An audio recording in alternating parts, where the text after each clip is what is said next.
সাহাবীরা নবীকে এত ভালোবাসতো, আমি কেমনে না কানবো। গোসল করার সুযোগ পায় নাই, নবীকে কেন সুযোগ পায় নাই? কয় আমার স্বামী বলতে বলতে বের হয়েছে, নূরের নবী দুনিয়ায় নাই, আমি কার জন্য ফরজ গোসল করব?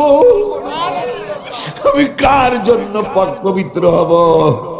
আমি আর দুনিয়ায় থাকবো না, নবীরে খুশি করার জন্য আমি শহীদ হয়ে যাব। নবী গো, আমি যুদ্ধের ময়দানে আসতাম না, কিন্তু আমার স্বামী যদি নাপাকি অবস্থায় তার কবর শরীফে, মাজার শরীফে চলে যায়, তাইলে আমি হয়তো আপনার সামনে মুখ দেখাতে পারবো না। আমি আমার স্বামীর জানাজা, আমার স্বামীর গোসল করানোর জন্য আমি আপনার কাছে কথা রাখার জন্য আসছি।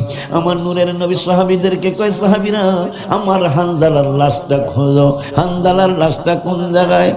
দৌড়া দৌড়ি লেগে গেল, স্বামী স্ত্রী নূরের নবীর সামনে দাঁড়ানো।